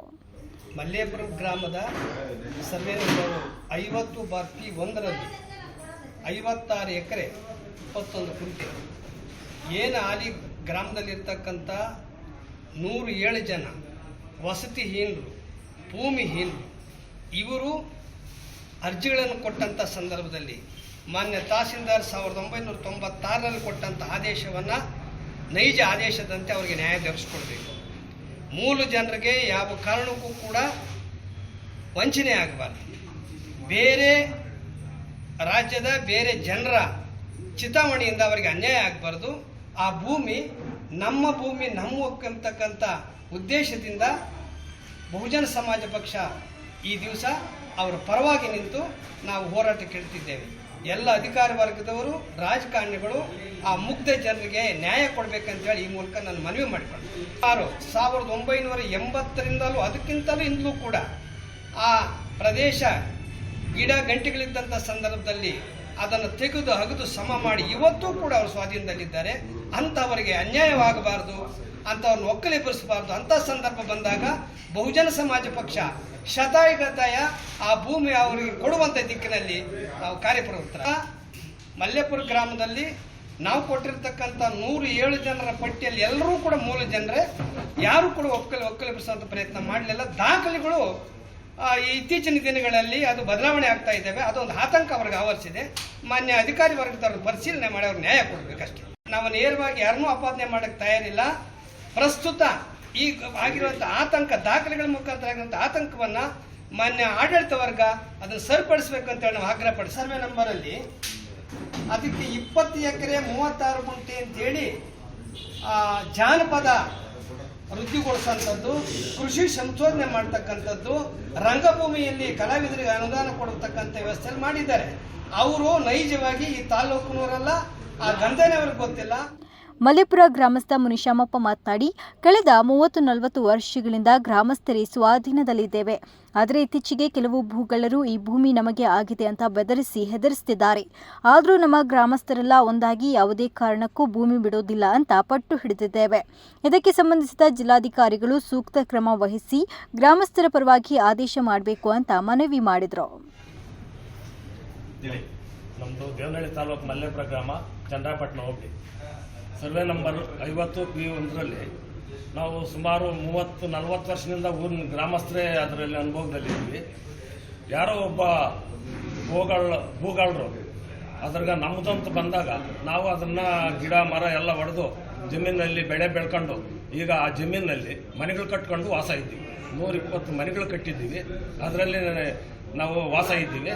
ಆದರೆ ಇತ್ತೀಚೆಗೆ ದಿನಗಳಲ್ಲಿ ಭೂಗಾಳರು ಬಂದು ಯಾರು ಈ ಮನೆಯಲ್ಲಿರೋದು ಇದು ನಮಗಾಗಿದೆ, ಮನೆಗಳು ಬಿಡಿಸ್ತೀವಿ ಅಂತ ಬಂದು ಬೆದರಿಕೆಯನ್ನು ಕೂಡ ಹಾಕಿದ್ದಾರೆ. ಅದಕ್ಕೆ ನಾವು ಎಲ್ಲ ಒಗ್ಗಟ್ಟಾಗಿ ನಾವು ಒಂದು ಪುಟ್ಟ ಜಮೀನು ಕೂಡ ಬಿಡೋದಿಲ್ಲ, ನಮ್ಮದು ಇದು ಜಮೀನು, ನಾವಿದ್ದೀವಿ, ನಿಮ್ಗೆ ಯಾರು ಕೇಳಕ್ಕಂತ ನಾವೆಲ್ಲ ಬೆದರಿಸಿ ಅವ್ರನ್ನೆಲ್ಲ ದೂರ ಹಾಕಿದ್ದೀವಿ. ಅದರಿಂದ ನಾವು ತಕ್ಷಣ ಇದು ಸಂಬಂಧಪಟ್ಟ ಅಧಿಕಾರಿಗಳು, ಜಿಲ್ಲಾಧಿಕಾರಿಗಳಿಗೂ ಸರ್ಕಾರ ಆದೇಶನೂ ಕೊಟ್ಟಿದೆ. ಜಿಲ್ಲಾಧಿಕಾರಿಗಳಿಗೆ ಕೋರ್ಟ್ನಿಂದ ಎಲ್ಲ ಆದೇಶನೂ ಕೊಟ್ಟಿದ್ರು ಅವರು ಇದುವರೆಗೂ ನಮ್ಗೆ ಮೇಲೆ ಯಾವುದೋ ಒಂದು ಕ್ರಮನೂ ತಗೊಂಡಿಲ್ಲ. ಇವತ್ತು ಒಂದು ಕೇಸು ಕೂಡ ಮಾಡಿಲ್ಲ. ರಾಜಕೀಯ ಕುತಂತ್ರದಿಂದ ಅವರು ಯಾವುದೇ ಮಾಹಿತಿ ಒಂದು ಕೇಸನ್ನು ಹಾಕಿರಲ್ಲ. ಅದರಿಂದ ನಮಗೆ ನ್ಯಾಯ ಕೊಡಬೇಕಂತ ಮುನಿಶಾಮಪ್ಪ. ದೇವನಹಳ್ಳಿ ತಾಲೂಕಿನಲ್ಲಿ ಅಂತಾರಾಷ್ಟ್ರೀಯ ವಿಮಾನ ನಿಲ್ದಾಣ ಆದ ನಂತರ ಭೂಮಿ ಬೆಲೆ ಅಡಿಗೂ ವ್ಯಾಜ್ಯ ಕೋರ್ಟು ಕಚೇರಿ ಅಲೆಯುವ ಪರಿಸ್ಥಿತಿ ಎದುರಾಗಿದೆ. ಯಾವುದೇ ಸರ್ಕಾರಿ ಗೋಮಾಳ ಜಮೀನು ಇದ್ರೂ ಅಧಿಕಾರಿಗಳು ಮತ್ತು ಭೂಗಳ್ಳರು ಕೈಜೋಡಿಸಿ ಅದನ್ನು ಹೊಡೆಯಲು ನೋಡ್ತಾರೆ, ಉಳಿಸುವ ಪ್ರಯತ್ನ ಮಾಡದಿರುವುದು ಬೇಸರದ ಸಂಗತಿ ಅಂತ ತಿಳಿಸಿದರು. ಅಕ್ಷಯ್ ವಿ, ಅಮೋಕ್ ಟಿವಿ, ದೇವನಹಳ್ಳಿ. ದೇವನಹಳ್ಳಿ ಪಟ್ಟಣದ ಪ್ರವಾಸಿ ಮಂದಿರದಲ್ಲಿ ಪ್ರಜಾ ವಿಮೋಚನಾ ಚಳವಳಿ ಸಮತಾವಾದ ವತಿಯಿಂದ ಪದಾಧಿಕಾರಿಗಳ ಆಯ್ಕೆ ಮಾಡಲಾಯಿತು. ಪ್ರಜಾ ವಿಮೋಚನಾ ಚಳುವಳಿ ಸಮತಾವಾದ ವತಿಯಿಂದ ತಾಲೂಕು ಮಟ್ಟದ ಪದಾಧಿಕಾರಿಗಳ ಆಯ್ಕೆ ಹಾಗೂ ಪದಾಧಿಕಾರಿಗಳಿಗೆ ಆಯ್ಕೆ ಪತ್ರವನ್ನು ರಾಜ್ಯ ಕಾರ್ಯಾಧ್ಯಕ್ಷ ದಾಸರಬೀದಿ ಮುರಳಿ ಪಟ್ಟಣದ ಪ್ರವಾಸಿ ಮಂದಿರದಲ್ಲಿ ವಿತರಣೆ ಮಾಡಿದರು. ಪ್ರಜಾ ವಿಮೋಚನಾ ಚಳುವಳಿ ಸಮತಾವಾದ ರಾಜ್ಯ ಕಾರ್ಯಾಧ್ಯಕ್ಷ ದಾಸರಬೀದಿ ಮುರಳಿ ಮಾತನಾಡಿ, ಬೊಮ್ಮವಾರ ಗ್ರಾಮದ 50ಕ್ಕೂ ಹೆಚ್ಚು ಜನರು ತಮ್ಮ ಸ್ವಇಚ್ಛೆಯಿಂದ ಸಂಘದ ತತ್ವ ಸಿದ್ಧಾಂತವನ್ನು ಧ್ಯೇಯೋದ್ದೇಶವನ್ನು ಒಪ್ಪಿ ಬಂದಿದ್ದಾರೆ ಹಾಗೂ ಅವರಿಗೆ ಸಂಘಟನೆ ವತಿಯಿಂದ ದೊರೆಯುವ ಅನುಕೂಲವನ್ನು ಕಾನೂನಿನ ಚೌಕಟ್ಟಿನಲ್ಲಿ ಮಾಡಲಾಗುತ್ತೆ. ಕಳೆದ 25 ವರ್ಷಗಳಿಂದ ಸಂಘಟನೆ ತಾಲೂಕು ಜಿಲ್ಲೆಯಲ್ಲಿ ತನ್ನದೇ ಆದ ಕಾರ್ಯವೈಖರಿಯಲ್ಲಿ ತೊಡಗಿದೆ. ಮುಂದೆಯೂ ಹಿರಿಯರ ಮಾರ್ಗದರ್ಶನದಲ್ಲಿ ಸಂಘಟನೆ ಬಡವರ, ದೀನದಲಿತರ ಪರ ಹೋರಾಟಕ್ಕೆ ಮುಂದಾಗಲಿದೆ ಅಂತ ತಿಳಿಸಿದರು. ಸಂಘಟನೆ ವತಿಯಿಂದ ಬೊಮ್ಮವಾರ ಗ್ರಾಮದ ಗ್ರಾಮಸ್ಥರು ಅವರ ಸ್ವಇಚ್ಛೆಯಿಂದ ಸಂಘಟನೆಗೆ ಸೇರ್ಪಡೆಗೊಂಡಿದ್ದು, ಇದರಲ್ಲಿ ತಾಲೂಕು ಅಧ್ಯಕ್ಷರಾಗಿ ಕಾಂತರಾಜು ಮತ್ತು ಮಹಿಳಾ ಘಟಕದಲ್ಲಿ ಚಂದ್ರಕಲಾ ಅನ್ನೋರನ್ನ ಆಯ್ಕೆ ಮಾಡಿದ್ದೀವಿ ಉಪಾಧ್ಯಕ್ಷರು. ಹಾಗೆ ತಾಲೂಕು ಕಮಿಟಿಗಳನ್ನು ಪೂರ್ತಿಗೊಂಡಿದ್ದು ಏನಿವತ್ತು ಇಂದಿನ ದಿನ ಪ್ರಜಾ ವಿಮೋಚನಾ ಚಳವಳಿ ಸಮತಾವಾದ PCS ಸಂಘಟನೆಯ ಸಿದ್ಧಾಂತಗಳನ್ನು ಒಪ್ಪಿಕೊಂಡು ಸ್ವತಃ ತಾನಾಗಿ ಅವರಾಗಿ ಬಂದು ಸಂಘಟನೆಗೆ ಸೇರ್ಪಡೆಗೊಂಡಿದ್ದಾರೆ. ಆದರೆ ಇವತ್ತು ಪ್ರಜಾ ವಿಮೋಚನಾ ಚಳವಳಿ ಸಮತಾವಾದ PCS ಸಂಘಟನೆ ಸುಮಾರು 20-25 ವರ್ಷಗಳಿಂದ ದೇವನಹಳ್ಳಿ ತಾಲೂಕು ಆಗ್ಬೋದು ಅಥವಾ ಬೆಂಗಳೂರು ಗ್ರಾಮಾಂತರ ಜಿಲ್ಲೆಯಾದ್ಯಂತ ಹೋರಾಟಗಳನ್ನು ಮಾಡಿಕೊಂಡು ಕಾರ್ಯಕ್ರಮಗಳನ್ನ ಮಾಡಿಕೊಂಡು ಯಶಸ್ವಿಯಾಗಿ ಮಾಡ್ಕೊಂಡು ಬಂದಿದ್ದೀವಿ. ಆ ಹಿಂದೆ ನಡೆದಿರುವಂಥ ಎಲ್ಲ ಹೋರಾಟಗಳನ್ನ ಗಮನದಲ್ಲಿ ಇಟ್ಕೊಂಡು ಬೊಮ್ಮವಾರ ಗ್ರಾಮಸ್ಥರು ಇವತ್ತು ಸ್ವತಃ ಅವರೇ ಸ್ವಯಚಿತವಾಗಿ ಬಂದು ನಮ್ಮ ಸಂಘಟನೆಗೆ ಸೇರ್ಪಡೆಗೊಂಡಿದ್ದಾರೆ. 50 ಜನ ಸೇರ್ಪಡೆಗೊಂಡಿದ್ದಾರೆ. ಅದೇ ಬೇಡಿಕೆಗಳನ್ನ ನಮ್ಮಲ್ಲಿ ಇದುವರೆಗೂ ಇಟ್ಟಿಲ್ಲ. ಸ್ವಇಚ್ಛೆಯಿಂದ ಬಂದು ಈ ಸಂದರ್ಭದಲ್ಲಿ ತಾಲೂಕು ಸಮಿತಿಯ ಗೌರವಾಧ್ಯಕ್ಷರಾಗಿ ಬೈಲಪ್ಪ, ಅಧ್ಯಕ್ಷರಾಗಿ ಕಾಂತರಾಜು, ಉಪಾಧ್ಯಕ್ಷರಾಗಿ ರಮೇಶ್, ಪ್ರಧಾನ ಕಾರ್ಯದರ್ಶಿ ಮುನಿಕೃಷ್ಣ, ಕಾರ್ಯದರ್ಶಿ ಶಿವಕುಮಾರ್, ಜಂಟಿ ಕಾರ್ಯದರ್ಶಿ ಓಬಳೇಶ್ ಹಾಗೂ ಸದಸ್ಯರು ಭಾಗಿಯಾಗಿದ್ದರು. ಅಕ್ಷಯ್ ವಿ, ಅಮೋಕ್ ಟಿವಿ, ದೇವನಹಳ್ಳಿ. ವ್ಯಕ್ತಿಯೋರ್ವನನ್ನ ಲಾಂಗ್ನಿಂದ ಕೊಚ್ಚಿ ಕೊಲೆ ಮಾಡಿರುವ ಘಟನೆ ಚಿಂತಾಮಣಿ ನಗರದ ಡೆಕ್ಕನ್ ಆಸ್ಪತ್ರೆ ಹಿಂಭಾಗ ಅಶ್ವಿನಿ ಬಡಾವಣೆಯಲ್ಲಿ ಕಳೆದ ರಾತ್ರಿ ನಡೆದಿದೆ. ಕೊಲೆಯಾದ ವ್ಯಕ್ತಿಯನ್ನು ಚಿಂತಾಮಣಿ ತಾಲೂಕು ನಾಗದೀನಹಳ್ಳಿ ಗ್ರಾಮದ ನಿವಾಸಿ 48 ವರ್ಷದ ರಾಮಸ್ವಾಮಿ ಅಂತ ತಿಳಿದು ಬಂದಿದ್ದು, ಚಿಂತಾಮಣಿ ನಗರದ ಅಶ್ವಿನಿ ಬಡಾವಣೆಯಲ್ಲಿ ವಾಸವಾಗಿದ್ರು. ಕಳೆದ ರಾತ್ರಿ 9:30 ಸಮಯದಲ್ಲಿ ಸ್ಕೂಟಿಯಲ್ಲಿ ಮನೆಗೆ ತೆರಳುತ್ತಿದ್ದಂತಹ ವೇಳೆ ಯಾರೋ ಅಪರಿಚಿತ ವ್ಯಕ್ತಿಯೊಬ್ಬ ಜೆಸಿಬಿ ರಾಮಸ್ವಾಮಿ ಅವರನ್ನ ಅಡ್ಡಗಟ್ಟಿ ಲಾಂಗ್ನಿಂದ ಕೊಚ್ಚಿ ಕೊಲೆ ಮಾಡಿ ಪರಾರಿಯಾಗಿದ್ದಾರೆ ಹೀಗೆಂದು ಬಲ್ಲ ಮೂಲಗಳಿಂದ ತಿಳಿದು ಬಂದಿದೆ. ವಿಷಯ ತಿಳಿದ ಕೂಡಲೇ ಸ್ಥಳಕ್ಕೆ ಚಿಕ್ಕಬಳ್ಳಾಪುರ ಜಿಲ್ಲಾ ಪೊಲೀಸ್ ವರಿಷ್ಠಾಧಿಕಾರಿ ಕುಶಾಲ್ ಚೌಕ್ಸಿ ಸ್ಥಳ ಪರಿಶೀಲನೆ ನಡೆಸಿದ್ದಾರೆ. ಅಶ್ವಿನಿ ಲೇಔಟ್ ಅಲ್ಲಿ ಒಂದು ಬಾಡಿ ಸಿಕ್ಕಿದೆ. ಆಮೇಲೆ ಶಾರ್ಪ್ ಪೇಪರ್ ಮಚ್ಚು ವಗೇರೆ ಅಂತ ಅಟ್ಯಾಕ್ ಮಾಡಿದ್ದಾರೆ. ಈ ತರ ಗೊತ್ತಾಗ್ತಾ ಇದೆ. ಸೊ ನಾವು ಪತ್ತೆ ಮಾಡಿದ್ದೀವಿ. ಬಾಡಿ ಒಬ್ರು ನಾಗದೇನಹಳ್ಳಿ ರಾಮಸ್ವಾಮಿ ಅವರು ಜೆಸಿಬಿ ವಗೇರೆ ಇದೆ, ಅವರ ಹತ್ರ 2 ಜೆಸಿಬಿ ಇದೆ. ಅಲ್ಲಿ ಕೆಲಸ ಮಾಡ್ತಾರೆ. ಅವರು ಸಿವಿಲ್ ವರ್ಕ್ ವಗೇರೆ ಮಾಡ್ತಾರೆ. ಅವರು ಈಗ ಬಾಡಿಗೆ ಮನೆ ತಗೊಂಡಿದ್ದಾರೆ ಅಶ್ವಿನಿ ಲೇಔಟ್ ಅಲ್ಲಿ. ಸೊ ಮನೆಗೆ ಹೋಗುವ ಟೈಮಲ್ಲಿ ಅವರ ಮೇಲೆ ಶಾರ್ಪ್ ವೆಪನ್ಸ್ ಇಂದ ಯಾರು ಅಟ್ಯಾಕ್ ಮಾಡಿ ಕೈ ಕಟ್ ಆಗಿದೆ, ಜಾಸ್ತಿ ಡೀಪ್ ಇಂಜರೀಸ್ ಇದೆ, ಮತ್ತೆ ಮುಖ ಮೇಲೆ ಕೂಡ ಜಾಸ್ತಿ ಡೀಪ್ ಇಂಜರೀಸ್ ಇದೆ. ಸೊ ಅದು ಅದೇ ಸ್ಪಾಟ್ ಅಲ್ಲಿ ಡೆತ್ ಆಗಿದೆ. ಅದೇ ಪಬ್ಲಿಕ್ ಇಂದ ನಮಗೆ ಈ ತರ ಮಾಹಿತಿ ಬಂದಿದೆ. ಸೊ ನಾವು ಕ್ರೈಮ್ ಸೀನ್ಗೆ ಸಿಕ್ಕರ್ ಮಾಡ್ಕೊಂಡಿದ್ದೀವಿ, ಎವಿಡೆನ್ಸಸ್ ಕಲೆಕ್ಟ್ ಮಾಡ್ತಾ ಇದ್ದೀವಿ. ಸ್ವಲ್ಪ ಡೌಟ್ ಕೂಡ ಇದೆ ನಮಗೆ, ಇವರದ್ದು ಯಾರ್ದು ಪರಿಚಯ ಇದೆ, ಜೊತೆಗೆ ಅವರು ಈ ತರ ಇವರ ಮೇಲೆ ಅಟ್ಯಾಕ್ ಮಾಡ್ಕೊಂಡಿದ್ದಾರೆ, ಏನು ಫೈನಾನ್ಷಿಯಲ್ ಇಶ್ಯೂ ವಿಚಾರದಲ್ಲಿ. ಸೊ ಅವ್ರಿಗೆ ಕೂಡ ಈಗ ನಾವು ಪತ್ತೆ ಮಾಡಿ ಅರೆಸ್ಟ್ ಮಾಡ್ತೀವಿ. ನೋಡಿ, ಅದು ಡೌಟ್ ಇದೆಯಾ? ಈಗ ನಮ್ಗೆ ಸಸ್ಪೆಕ್ಟ್ ಪರ್ಸನ್ಸ್ ಇದ್ದಾರೆ, ಅವ್ರ ಮೇಲೆ ನಾವು ಈಗ ಎಲ್ಲ ವಿಚಾರಣೆ ಮಾಡ್ತಾ ಇದ್ದೀವಿ ಎವಿಡೆನ್ಸಸ್ ಪ್ರಕಾರ, ಮತ್ತೆ ಫ್ಯಾಮಿಲಿ ಜೊತೆ ಕೂಡ ಮಾತಾಡಿದ್ದೀವಿ. ಸೊ ಸ್ವಲ್ಪ ಡೌಟ್ಸ್ ಇದೆ, ಅದನ್ನು ಕ್ಲಿಯರ್ ಮಾಡ್ಕೊಂಡು ನಾವು ಬೇಗ ಪತ್ತೆ ಮಾಡ್ತೀವಿ ಯಾರು ಮಾಡಿದ್ದಾರೆ. ಈಗ ಆರೋಪಿ ಈಗ ಎಬ್ಸ್ಕೊಂಡಿಂಗ್ ಇದ್ದಾರೆ. ನಾವು ಆಲ್ರೆಡಿ ಟೀಮ್ಸ್ ಕಳಿಸಿದ್ದೀವಿ, ರೆಡಿ ಮಾಡಿ ಕಳಿಸಿದ್ದೀವಿ. ಬೇಗ ಅರೆಸ್ಟ್ ಮಾಡ್ತೀವಿ. ಘಟನಾ ಸ್ಥಳಕ್ಕೆ ಎಎಸ್ಪಿ ಇಮಾಮ್ ಕಾಸಿಂ ಸಾಬ್, ಡಿವೈಎಸ್ಪಿ ಮುರಳೀಧರ್ ಹಾಗೂ ಚಿಂತಾಮಣಿ ನಗರ ಠಾಣೆಯ ಪೊಲೀಸರು ಸ್ಥಳಕ್ಕೆ ಭೇಟಿ ನೀಡಿ ಕೊಲೆಗಾರನ ಪತ್ತೆಗಾಗಿ ಬಲೆ ಬೀಸಿದ್ದಾರೆ. ವೆಂಕಟಚಲಪತಿ, ಅಮೋಕ್ ಟಿವಿ, ಚಿಂತಾಮಣಿ. ಇದಿಷ್ಟು ಸುದ್ದಿಗಳು ನೋಡ್ತಾ ಇರಿ ಅಮೋಕ್ ಟಿವಿ, ಎಂದೆಂದಿಗೂ ನಿಮ್ಮೊಂದಿಗೆ.